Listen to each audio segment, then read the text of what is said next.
Okay, welcome back, friends. Let's read the last story in the stories Huey tells, last chapter, I mean. And we're going to find that My Trip to Africa on page 75.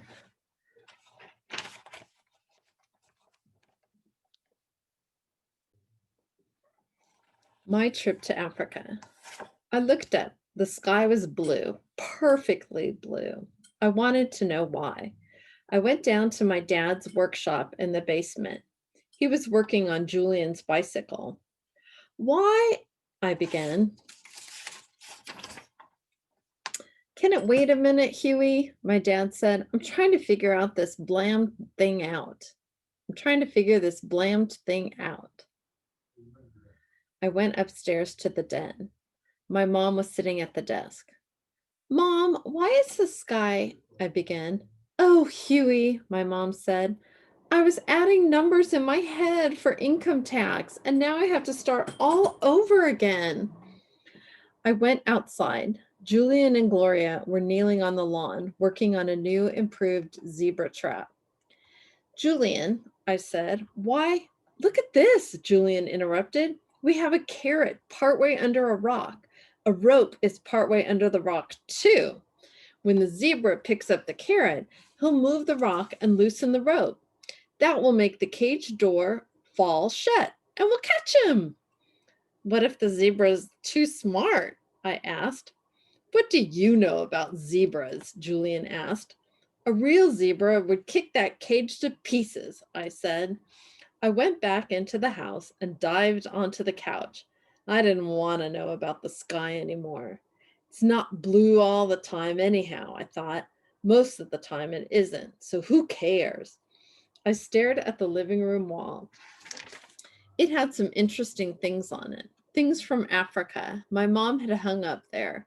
A straw hat from Guyana with green and yellow designs in it, and a cloak from Mali with bright blue and orange and white stripes, and a walking stick from we're not sure exactly where, with the head of a lion carved on it. I kept staring at the things. The things kept staring back at me, especially the lion's head on the walking stick. Pretty soon, I realized something. I wanted to go to Africa. I wanted to see where the wild zebras are. If I lived in Africa, I would be happy. I went into the kitchen and made 3 peanut butter sandwiches. I put them in a plastic bag and put the plastic bag in my backpack. Then I went back into the living room. I stood on a chair and got the hat, the cloak, and the walking stick off the hooks. I put the hat on my head. It was too big, so I put the cloak over my head first, then the hat on top of it. That way it fit just fine. I tried holding the walking stick. It felt just right. I went out the door. I passed right by Julian and Gloria. They were working so hard on the trap that they didn't even see me. I went down the street. The hat was good. It kept the sun out of my eyes. The cloak was good too. It felt warm. And the walking stick was the best of all. It seemed to want to go places without even moving it. Once someone had carried it all over Africa. He had leaned on it when he was tired. He had used it to cross rivers. When he needed to, he had used it as a weapon. Right where my hand held it, it was smooth and shiny. The African hand that used to hold it had polished it for me. If I held on to it and didn't let go, it would show me the way to Africa. I walked 8 blocks. I got to the mall where the gas station is. I know the man who works at the gas station. His name is George. I asked him the way to Africa. He pointed. Here he is all dressed up. It's east of here, he said, but be careful of traffic. I walked the way he pointed, toward where the sun was coming from. I used my stick to climb the hill above the gas station. I know the man who works on people's lawns up there. His name is Oscar. He was planting tulips. That's a nice stick you got. Nice hat and cape, too, Oscar said. Thank you, I said. Do you happen to know the way to Africa? Oscar pointed. It's west of here, he said. He was pointing me right back where I came from. George at the gas station just told me it's east, I said. You can get there going east too, Oscar agreed. I kept going the way I had been going. My legs were getting tired. I saw a woman sweeping her steps. I've seen her lots, but I don't know her name. She looks old and wise. She looked like she should know the way to Africa. It's south of here, she said, and she pointed. South and east, or south and west. You could do north too, but that would mean crossing the polar ice cap. Everybody keeps telling me a different way to Africa, I said. Somebody is telling me lies. No, the woman said. No, they're not. Look, she said. She held her arms out in a curve in front of her arms out in front of her, wide and curved. The world is round like a ball, she said, so there's more than one way to anywhere. She drew paths in the air with her finger. She explained everything so well that I could imagine all the seas and mountains I would cross, all the rounding I would do to get to Africa. I thanked her. Good luck, she said. The shortest way is about 6,000 miles. I turned south. My feet hurt a little, but I was happy because the whole world is connected.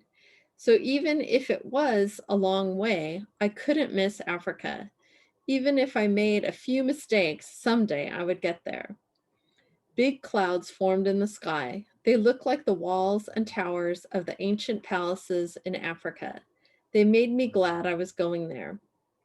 I got to the park where Julian and Gloria and I go sometimes. I went through the park to a big log we like to play on. I sat down. Right in front of me was a tree. A dog stuck his head out from behind it and looked at me. It was little and thin, with brown eyes and a tail that curved like a question mark. He had a cut on one of his ears. I called him. Here, boy, I said. He perked his ears as far as they would perk, but he didn't come closer. I won't hurt you, I said. Oh, there's this question mark tail. He sat down. He looked like he was wondering if he should believe me. My backpack was under my cloak. I took it off and got out my sandwiches. I held one out to the dog and said, Food, boy. But he still wouldn't come. I'll call you Spunky, I told him. You're hungry, but you still won't come just because a stranger calls you. That's being spunky. He looked like he understood. I put the sandwich on the ground halfway between us. Spunky walked up to it. He ate it in a gulp and stood and looked at me. I finished my own sandwich. Do you want to go to Africa, Spunky? I asked. His body looked like he was saying no, but his eyes looked like yes. Come on then, I said. I got up and started walking. Spunky followed me, not too close behind. It was beautiful and peaceful in the park. By the river, lots of yellow flowers were growing. I decided to pick some for my mother. She couldn't help it that she couldn't add when someone talked to her. Probably only a genius could do that. Then I remembered I was going to Africa. I couldn't take her any flowers if I was going to Africa. I sat down to think. I took out my last sandwich. I ate half and threw half to Spunky. He caught it in his mouth. We're going to Africa, I said, but we don't need to go right away. We can go later, when we're older, when we have hiking boots. I picked some of the flowers for my mother. I found a special stone to show my dad and Gloria, and Julian, maybe. Spunky, I said, do you want to come with me to my house? Spunky cocked his head as if he was deciding something. Then he followed me. When we got close to home, I could hear voices calling me. My mom's, my dad's, Julian's, Gloria's, in the distance. I could hear Gloria's mom and dad too, calling, Huey, Huey. Spunky looked at me and sat down by the driveway. I walked closer to the house. My mom had her back to me, and she was shading her eyes from the sun and looking into the hedge. Come out, Huey, she shouted. This is not a joke. She sounded worried. I came up behind her. Here I am, I said. I handed her my flowers. She didn't even look at them. She held them upside down with the stems squeezed tight in her hand. Huey, she said, where were you? You know you're not supposed to go anywhere unless you tell us first. You were busy, and Dad was busy, I said. We're never that busy, my mom said. We need to know where you are. I saw my dad down the street. He saw me and waved to Gloria and her mom and dad. They all came running up, out of breath and upset looking. Huey, my dad said, do you know how long you were away? I don't know, I said. I was going to Africa, but I decided I didn't need to go right now, so I'm back. Huey, my dad said, you must never do this again. Most people are nice, but some aren't. You could be in a dangerous place and not know it. A bad person could just reach out and grab you, and that could be the end of you. No trip to Africa, not even a trip home. I didn't go close to anyone, I said. If anybody had tried to grab me, I would have run and screamed. My dad stood over me and held me by the shoulders. Next time you ask before you go somewhere, he roared. Yes, sir, I said. Spunky barked. He was watching Dad and me. He had his two front feet on our lawn and his back feet on the street. He looked like he was worried about what Dad would do to me. That's Spunky, I said. He's my friend. I met him in the park and he came back with me. I don't think he has a home. And you want him to live with us? My mom said. Yes, I said. Everybody looked at Spunky. He looks to be abandoned, Gloria's dad said. Skinny, no collar. Can we keep him? Julian said. My mom and dad looked at each other. We'll have to call the animal shelter first, Mom said. We have to make sure no one lost him. I'll call, I said. Julian stayed out on the lawn with Spunky so he wouldn't go away. The rest of us went into the house and I called. Nobody had lost a dog that looked like Spunky. If nobody shows up to claim him, you can keep him, Dad said.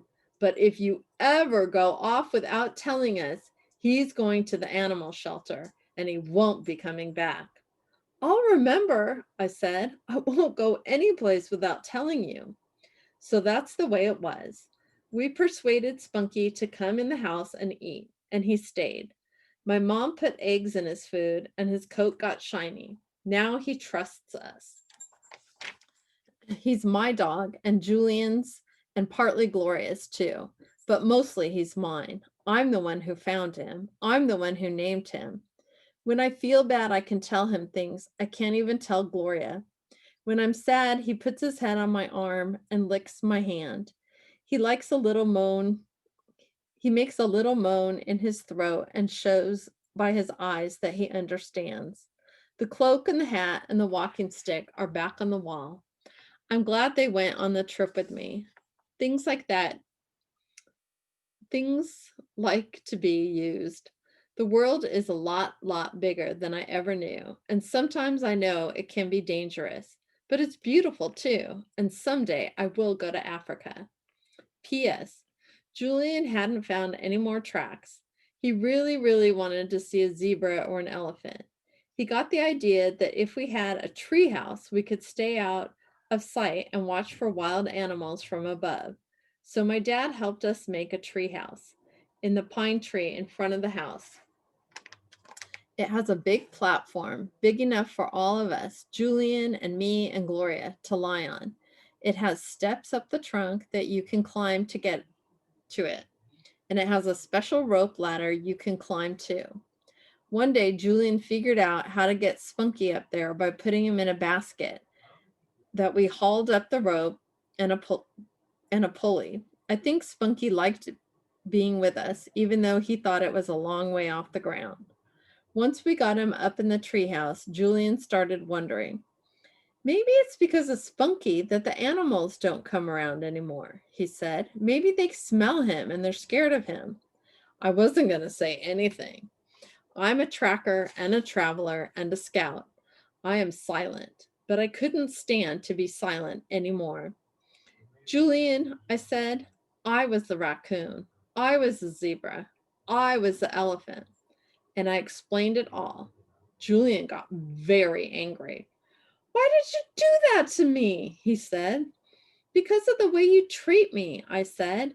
You treat me like I'm little and can't do anything. I decided to show what I can do. It was a great trick, Gloria said. Huey isn't a little kid. And Julian, you deserved it. Julian still looked mad. You aren't a little kid, Julian said. You're smart, but don't do that to me again. If you don't treat me bad, I won't trick you, I said.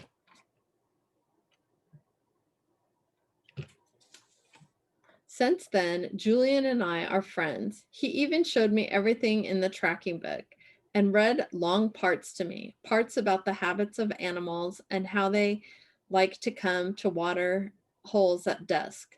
The three of us read that together, and it gave us the idea of making a water hole under the treehouse. We put a big tub of water down there and a smaller, shallow one. We fill them with fresh water every afternoon. Then we go up into the treehouse to watch for animals. So far, some birds have come and taken big splashy baths in the shallow tub.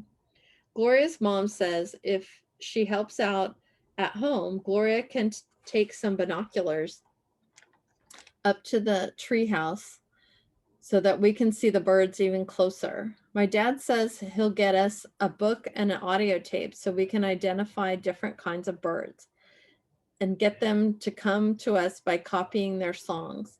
He said he met a man once who had studied birds his whole life. He knew how to call hundreds of different birds that way.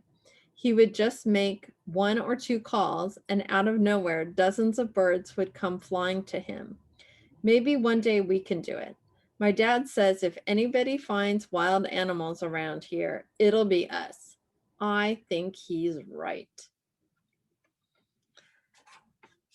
And this is about the author. Anne Cameron is a best-selling author of many popular books for children, including The Stories Julian Tells, More Stories Julian Tells, and The Stories Huey Tells.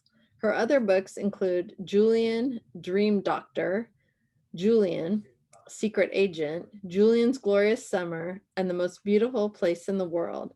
Ms. Cameron lives in Guatemala. You can visit Anne Cameron's website at www.childrensbestbooks.com. Oh, there's a sneak peek at the next one. All right, I hope you enjoyed that.